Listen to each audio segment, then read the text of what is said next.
말주일 지나고 지난 수요일 우리나라에서는 제21대 국회의원 선거를 겪으면서요, 우리는 이 땅에 전례 유례 없을 정도로 아주 극렬한 이 지역 간의, 이념 간의, 계층 간의, 또 세대 간의, 성별 간의 이 불화와 대립의 이 반목의 현장을 목격했습니다.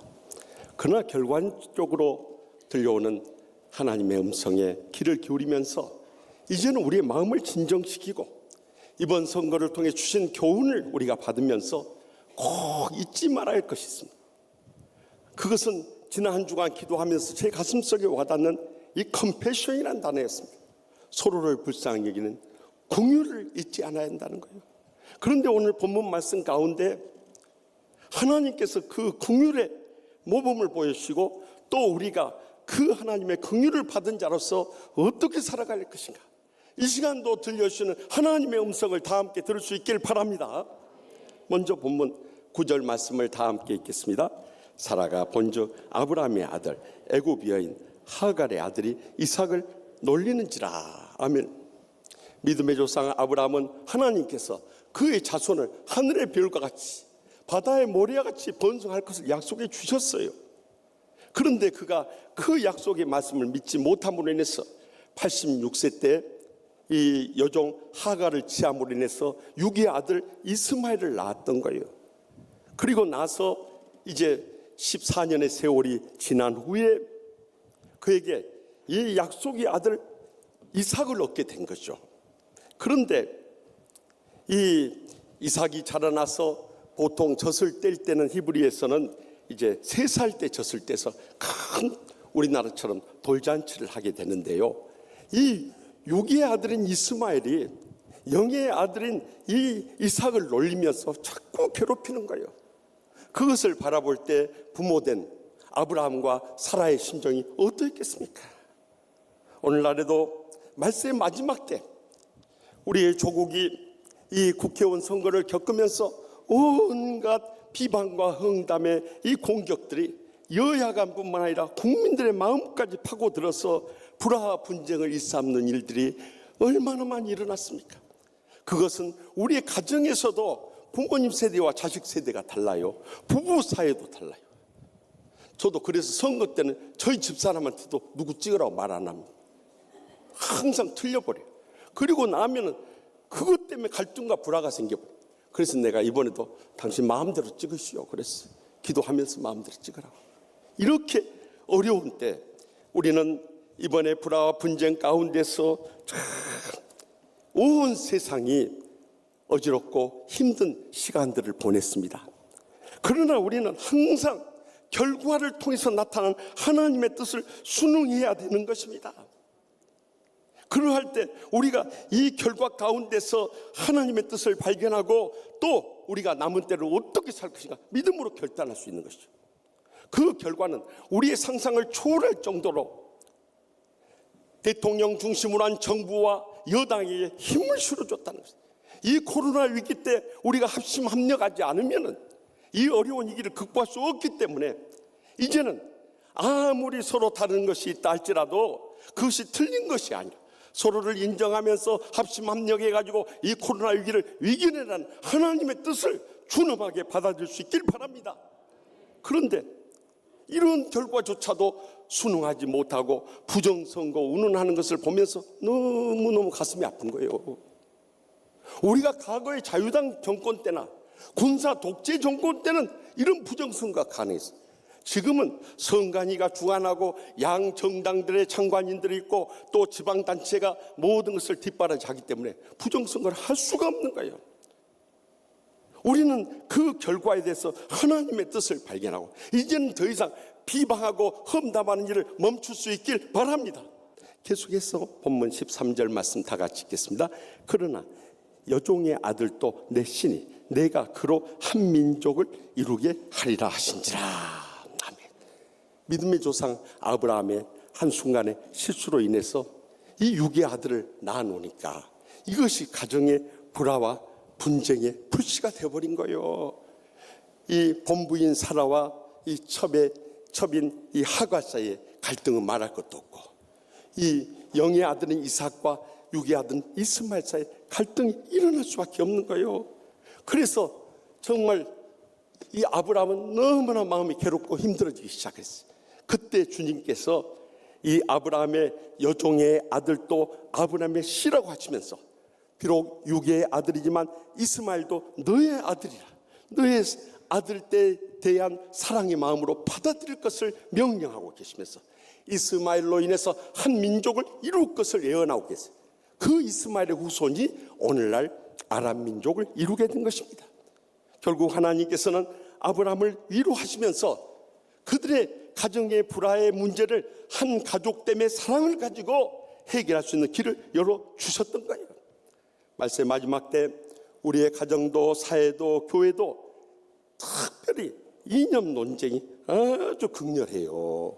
이번 선거를 통해서 그것이 아주 대표적으로 터져 나와가지고 이 동쪽은 빨간색으로 확 물들어지고 서쪽은 이 파란색으로 확 물들어지는 이런 현상이 일어나지 않았습니까? 그러나 이것은 꼭 우리나라만 그런 거 아니에요. 미국도 가서 보면은 현재 여당이 공화당이 이 남부와 중부를 다 석권하고 있고요. 야당인 민주당이 이 동부와 서부 벨트를 싹 지배하고 있는 것을 봐요. 그것은 인간이요. 우리가 자라는 환경이 다르죠. 삶의 경험이 다르죠. 이 이념의 관점이 다르죠. 신앙의 스타일이 다 다르기 때문에 서로의 다름을 인정해야 되는 거예요. 그것을 다르다고 탓할 거 아무것도 없어요. 특별히 우리나라는 이 보수와 진보의 대립이 역대 정치의 역사 가운데 끊임없이 계속됐어요. 그러나 돌이켜보면요, 보수가 있었기 때문에 이 나라와 민족을 지키면서 산업화가 되고 근대화가 될 수 있었다. 또 진보가 있었기 때문에 이 땅에 친일 세력과 군부 독재에 의해서 부패되어 가고 있을 때 민주화와 복지화가 이루어질 수 있었다. 그러니까 이 보수나 진보나 모두 다 나라와 민족을 위해서 귀하게 쓰임받던 걸 인정해야 되는 거예요. 우리는 이제부터 한 가족이고 한 형제고 한 동족임을 기억하면서 이 어려운 때일수록 우리가 이웃 사랑하기를 내 자신같이 사랑하면서 한마음 한뜻이 되어 섬겨나갈 수 있기를 바랍니다. 그때 성령님의 위로가 임하고 축복이 임하고 행복이 임하고 우리 모두가 잘 될 수 있는 길이 열려지게 될 줄 확실히 믿습니다. 마지막으로 본문 14절 말씀 다 같이 읽겠습니다.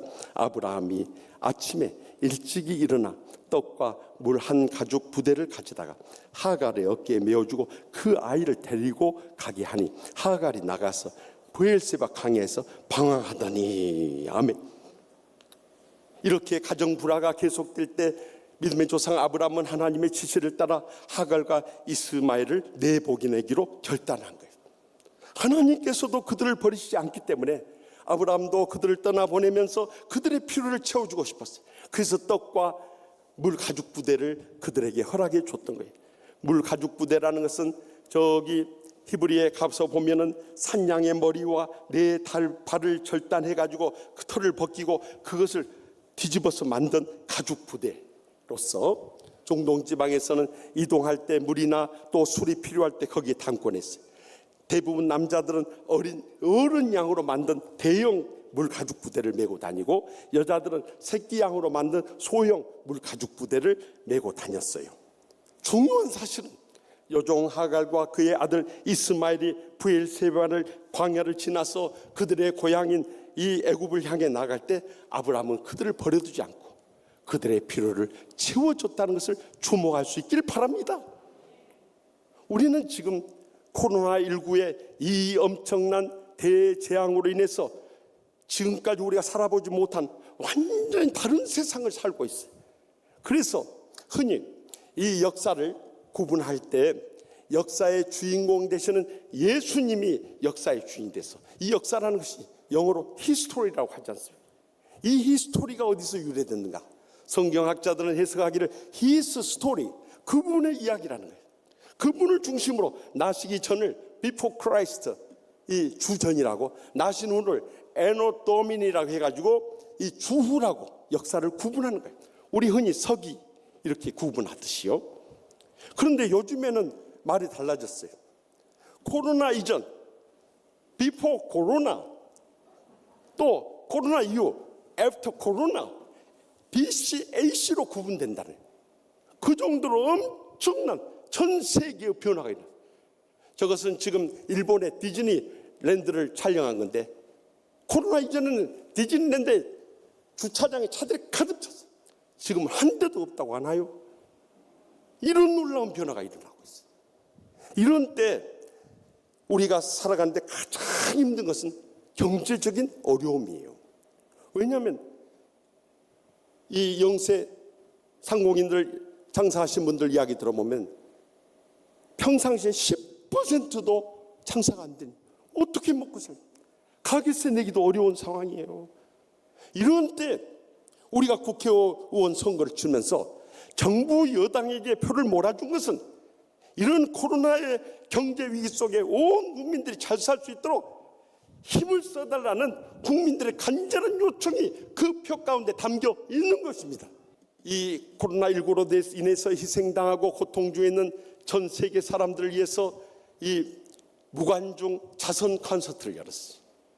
그런데 거기서 이 안드레아 보첼리가 정말 믿음으로 찬양하는 생명의 양식 아베 마리아 이 노래를 듣는데요, 제 마음속에 어떤 데보다 뜨거운 감동이 있어요. 왜냐하면 그가 눈을 볼 수 없는 시각장애지만은 이 땅에 더 큰 고통과 불행 가운데 죽어가는 사람을 위해서 자기 자신을 들여서 자선 콘서트를 한다. 그게 감동이었어요. 여러분, 어렵고 힘들수록 우리가 힘을 합해서 이 경제 난국을 극복해 나가야 되는 거예요. 그래서 지난 주일에 우리 교회에서도 긴급 재정 대책위원회를 열어서 우리 목회자들부터 직원들까지 다 사례를 스스로 삭감하고요, 우리가 내부적으로 지출되는 모든 이 재정의 20%를 전부 삭감, 대신 우리가 외부로 나가는 구제하고 봉사하고 선교하는 일만 계속하자고 결의를 했어요. 여러분, 우리 교구 안에, 목장 안에 우리와 비교할 수 없는 어려움 속에 살아가는 가정들이 얼마나 많이 있습니까? 이제는 각 목장에서 교구에서 그들을 돌봐줘야 할 때예요. 그래서 사도행 야고보서 행함장인 2장 15절에서 17절에 만일 형제나 자매가 헐벗고 일용할 양식이 없는데 너희 중에 누구든지 그에게 이르되 평안히 가라, 덥게 하라, 배부르게 하라 하며 그 몸에 쓸 것을 주지 아니하면 무슨 유익이 있으리요? 이와 같이 행함이 없는 믿음은 그 자체가 죽은 것이라 분명히 말씀하지 않습니까? 그러므로 물질을 아까워하지 말고 이제 나누고 베풀며 섬기할 때, 저는 이렇게 목회를 하면서 정말 감사한 것은 우리 성도들이 지난 부활주일에도 정말 다 어렵고 힘든 가운데 힘이 지지 않도록 헌금해 주는 것을 보면서 큰 위로와 힘이 되었어요. 사실 보면은 그 헌금하신 분들이 무슨 경제적으로 큰 돈을 벌어놓고 쌓아놓고 사는 사람들이 아니에요. 다 어렵고 힘든 가운데서도 믿음으로 그들이 헌신하고 헌금하고 섬기는 것 볼 때 그것이 감동이에요. 그래서 어떨 때는 그 헌금을 받아들면서 제 마음속에 눈물의 기도가 나와요. 하나님 아버지, 정말 이들은 도와줘야 할 분들인데 더 고생하고 힘들게 살아가는 사람들을 위해서 바치는 이 사랑의 정성이 담긴 예금이오니 하늘 문을 여시고 그들의 여생과 자손들에게 천배나 만배나 채우시고 부으시고 갚아 주시옵소서. 이런 기도가 나와요. 사실 저는 어렸을 때부터 신앙생활하면서 그렇게 어려움 속에서도 바치고 나누고 베풀고 하는 분들을 하나님께서 기억해 주시고 그 여생과 자손들에게 천배나 만배나 갚아 주시더라고요. 저 자신도 그래서 우리 외가의 외할아버지, 외할머니 장로님 권사님, 또 부모님 장로님 권사님, 그 섬김과 구제와 봉사의 모든 복을 우리 자손들이 체험하고 있는 것을 감사하며 고백하지 않을 수 없어요. 이제는 어려운 때서 서양 속담에도 그런 말이 있잖아요. A friend in need is a friend indeed란 말이에요. 어려울 때 친구가 참된 친구라는 거예요. 그렇기 때문에 이런 때일수록 그래도 여유 있는 분들이 나누고 베풀며 섬기며 나아갈 때 하나님께서 여러 여생과 자손들까지 천배나 만배나 갚아주실 줄 확실히 믿으시기 바랍니다. 바로 이 하나님의 긍휼이 가장 우리에게 필요한 때입니다.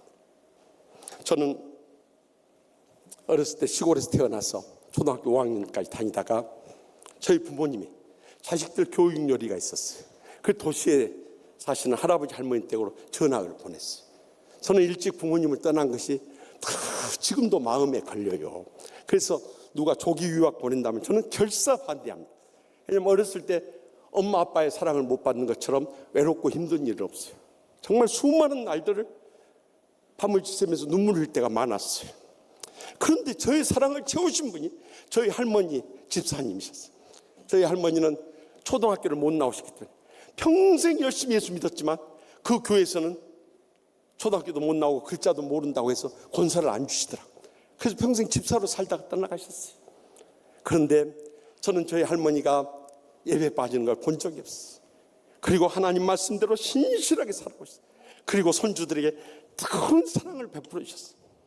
이렇게 일생을 믿음으로 산 저희 할머니에게도 무거운 십자가 있었어요. 그것은 저희 할아버지였어요. 옛날 우리의 아버지나 할아버지 시대에 그런 분들 많았어요. 한량이라고 들어보셨어요? 가정일 안 돌고 밖으로만 돌아다니다. 그러다가 돈 떨어지면 그때 집에 들어온 거예요.